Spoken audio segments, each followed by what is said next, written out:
Hey everybody, welcome to another episode of the program. Today we're going to go back into prehistoric medicine, that subject matter, and this article came out talking about how archaic humans cured themselves. And I did a video way back, almost a year ago, about how they found Neanderthals had some sort of first aid type care system. It's one of my earlier videos, and this sort of builds up on that. It's really an interesting case when you take into consideration all the moving parts. Yeah, let's just get into it. So, in 1928, Alexander Fleming, he's the guy who discovered penicillin and exploring using antibiotics to take care of infections and stuff like that. The article goes through some of the different healing powers that were discovered within the past 200, 150 years.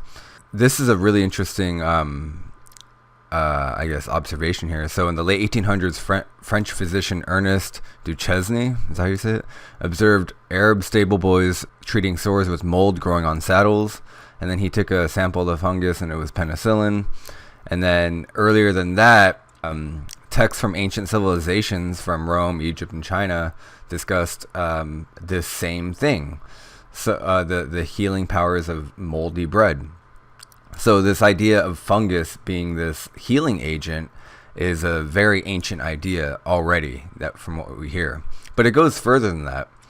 So prior to written history, there's reason to believe human ancestors took advantage of many medicinal fungi, plants, and other natural agents. The use of natural remedies probably extends back millions of years. They start off with animals. So the behavior has been documented in many species, from caterpillars to sheep. Animals suffering from a parasite, for instance, they'll consume some medicinal substances like monkeys will eat some sort of grass. There's this type of grass that they eat if they have like worms in their stomach, and then they'll shit them out, and when that travels through their intestines, literally scrapes some of the worms out from their bowel system. So our early human ancestors had the same proclivity. Not necessarily that, I don't think, but they had other things. There's this other example cited that there are groups of ants. They're eating honey-based food or the same stuff laced with hydrogen peroxide. So in the wild, this chemical is found in cadavers and secretion from aphids. When the ants were healthy, there were more deaths among those given the chemical chow. It's just because hydrogen peroxide is harmful to ants. But then when they were sick or when they were exposed to infectious fungus, they consumed more hydrogen peroxide, which killed the fungus, and then they ended up surviving. Yeah, this is a chimpanzee eating leaves, and they're also self-medicating with these leaves with prickly hairs, and that's how they get rid of intestinal parasites. Animals don't have to understand the biochemistry underlying their cures. They just know to ingest these substances when sick, though through innate knowledge, personal experience, or imitation. So this is more of like the proclivity instinct. So this is carried over to our archaic human cousins.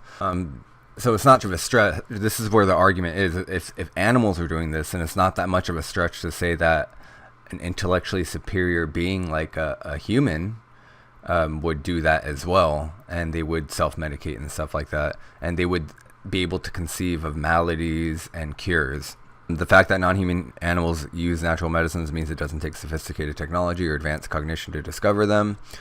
Researchers have found natural remedies preserved at archaeological sites.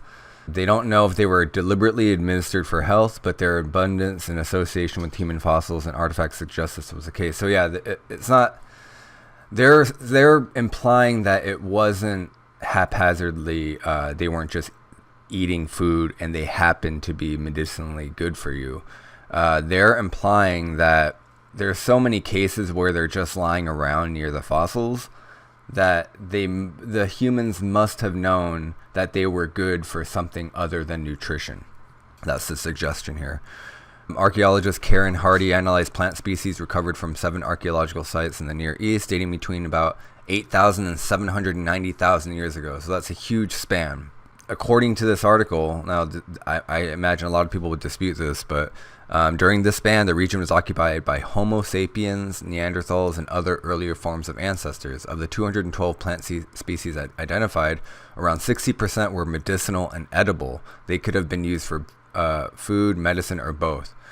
Yeah, so another 15% were non-edible but may have had curative properties in small doses. So they were definitely, if they weren't experimenting, they definitely knew that, or they're trying to address the need of either painkillers or treating wounds or treating ailments. And that they understood that early on, if not probably from the beginning of their existence. That's just a natural thing as living beings. Just ask yourself, like, when you were a kid, think about the earliest memories that you were forming, your formative years as an individual. Pain and not feeling well has always been part of the equation. You've always been aware of that, and that's primitive. That's primeval. That is built into us. And if that's true, then it's logical to assume that we would try, or our ancestors would try to address that. And one of the ways to do that is through eating and like taking stuff orally and seeing what works. In earlier work, Hardy and colleagues studied molecules trapped in the fossilized dental plaque of 50,000-year-old Neanderthals. In one female specimen with a tooth abscess, the team identified compounds that likely came from a yarrow and chamomile, bitter plants with little nutritional value but known for their medicinal properties. Now, if you wanted to make the argument that, we have chamomile too, why wouldn't they eat or ingest chamomile? Well, there's no incentive for them to do that because it tastes like shit. It was bitter if you're just eating it straight up as a plant, and there's no nutritional value, meaning our body wasn't yearning for that. So these were strictly known for their medicinal properties. So the fact that they kept that around and they found them, scientists found stuff like chamomile and yarrow at the same, I guess you would say, encampments that they would find fossilized humans. Then the assumption is, they were keeping them around not because it tastes good, but because it's medicine, and they knew it was medicine.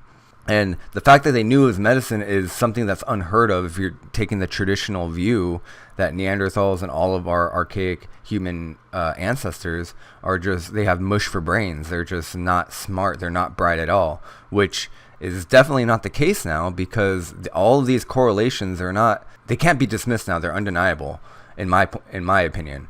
And that's because you don't have coincidences, 1,000 coincidences in a row, unless there's some logical reason behind it.